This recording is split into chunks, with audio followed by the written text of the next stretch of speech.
Welcome to the third part of our lecture series on superconducting resonators. This series is brought to you by the NYU Nanolab, the Laboratory for Quantum Materials and Devices. We would also like to give special thanks to the Nord Tech Hub and the Microelectronics Commons for making this lecture series possible. In this session, we turn our attention to transmission line resonators. As the signal frequencies increase, using lumped capacitors and inductors becomes impractical. Therefore, we rely on sections of a distributed structure to create resonators. Transmission line resonators form the foundation of many RF, microwave, and superconducting quantum circuits. Our objectives for this session are, first, to define a transmission line resonator, and second, to gain both conceptual and mathematical insight into the fundamentals of transmission line resonators. A transmission line resonator is a section of a TL with a defined length, L, and defined boundary conditions. The most common boundary conditions are open or short circuits, which we can see schematically in the two examples on the right-hand side of the slide. The resonator on the top has both ends open, meaning there's no load connected to them. On the other hand, the bottom resonator has one end open, and the other end shorted to the reference. Open and short terminations guarantee almost complete wave reflection, a necessary condition for resonance. In following slides, we will elaborate on how each boundary condition operates. Like any other piece of transmission line, TL resonators also have their characteristic impedance, Z0, phase constant beta, and attenuation constant alpha. As in the lumped element case, TL resonators also store energy in waves, specifically in standing waves. There are three key concepts to understand in order to build intuition about how transmission line resonators operate. These are wave reflections at the resonator's boundaries, standing waves formed by the superposition of reflected waves, and the relationship between the resonator's length and the signal's wavelength, which determines the allowed resonant modes. In the following slides, we'll review each of these concepts. Let's begin with wave reflection. From TL theory, we know that both open-ended and short-ended transmission lines fully reflect incident waves, but there's a distinction between the two. In the open-ended case, the incident and reflected waves are in phase, while in the short-ended case, they are 180 degrees apart. Let's illustrate what we mean. Suppose that a single sinusoidal impulse is traveling from left to right on this transmission line, represented here in blue, and then at time t equals t0, the impulse reaches the open end. 1/2 period later, the first half of the impulse is fully reflected, represented here with the green dashed line, and another half period later, the wave is fully reflected. We say that the incident and reflected waves are in phase because if you place an observer at any point along the transmission line, they would see the crest of the wave passing before its corresponding valley in both the incident and the reflected wave. For the short-ended case, the incident wave is fully reflected, but the reflected wave undergoes a 180 degrees phase shift. This configuration enforces the voltage to go to zero at the shorted end. Remember, no reflection occurs when a transmission line is terminated by a load equal to its characteristic impedance.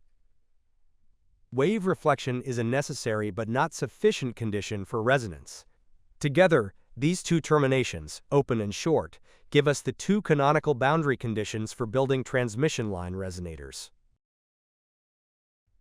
The second core concept is that of standing waves. This concept is relevant because TL resonators store energy in the form of standing waves. This would be analogous to the current and voltage waves going back and forth in the lumped LC circuit. Standing waves are created when the incident or forward wave superimpose with the reflected wave. Although forward and reflected waves travel along the transmission line, the standing wave doesn't travel.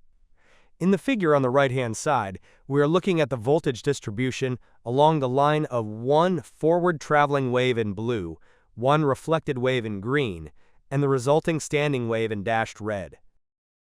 We observe that, at certain points called nodes, the forward and reflected waves cancel. At others, called antinodes, they add constructively. The standing wave satisfies the imposed boundary conditions. For example, For a short-circuited transmission line, the standing wave is forced to a node at the shorted end. Nodes and antinodes are spaced half wavelength apart. Standing waves are the physical signature of resonance in transmission lines. They form whenever reflections occur, but reach their maximum strength under total reflection, such as with open or shorted ends.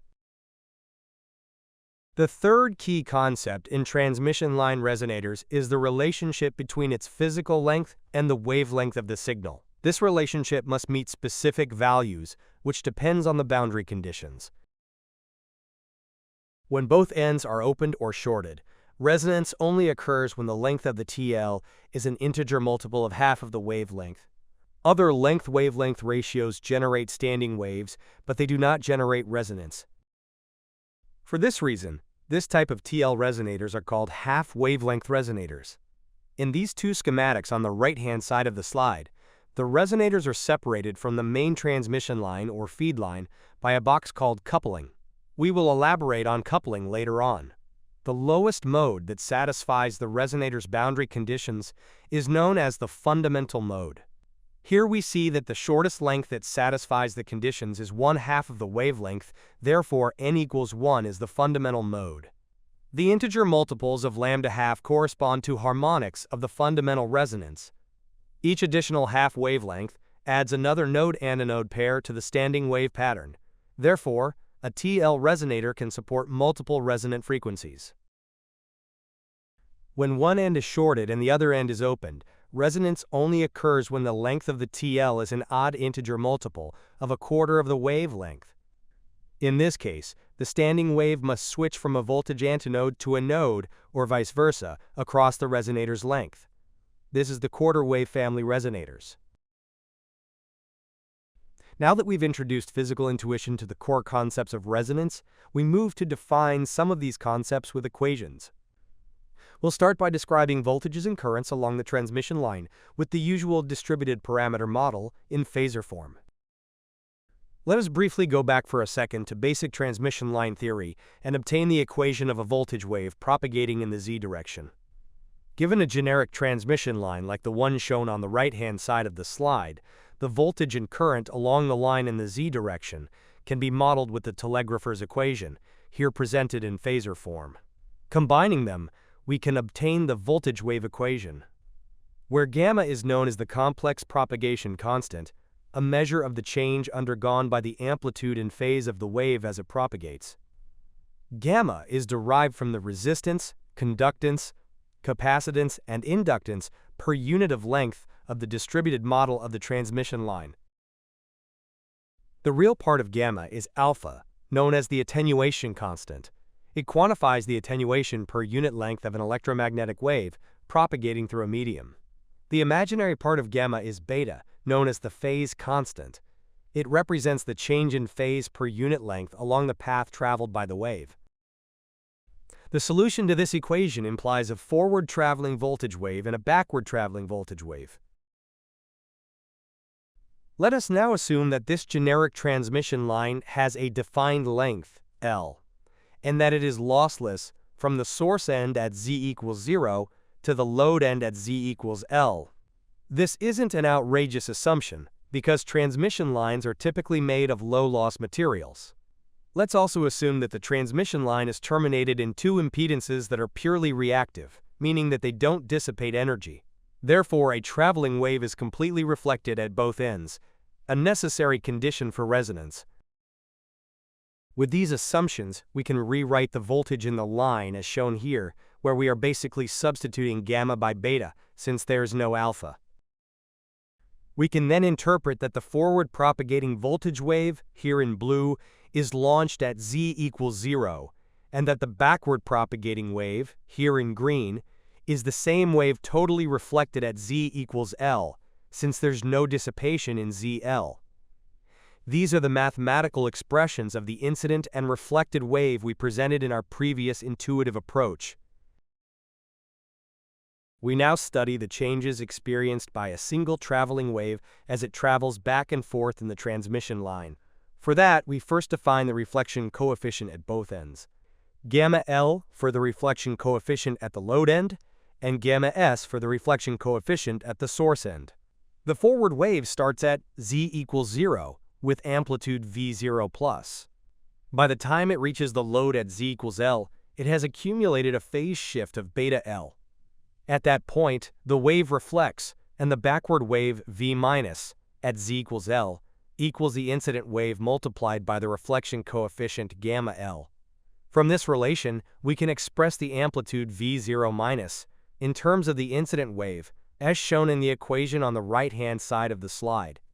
When the backward propagating wave reaches the source at z equals 0, it is equal to the coefficient v0 minus, completing the round trip. This step-by-step exercise shows that before the wave starts propagating forward again, the original wave from the source has undergone a total phase shift of 2 beta L and has been multiplied by both reflection coefficients. The term v0 double plus is simply a notation to distinguish it from the original wave. It has no direct physical meaning. We conclude that after a round trip, a traveling wave is multiplied by this coefficient. Resonance happens when the wave fully reproduces itself, so that each reflection interferes exactly like the previous one, and standing waves with large amplitudes are formed. Put simply, the resonant condition occurs when this coefficient equals 1, meaning the new forward wave is identical to its predecessor. Total reflection theoretically occurs at open-ended and short-ended transmission lines, which correspond to reflection coefficient of +1 and -1 respectively.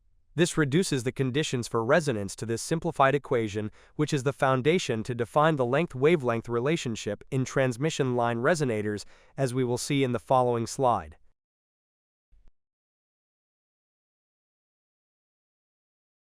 When the plus sign is chosen, which corresponds to both ends of the TL opened or shorted, the resonance condition is given by beta L equals n times pi, where n is a positive integer, or in other words, the length of the resonator is equal to n pi over beta.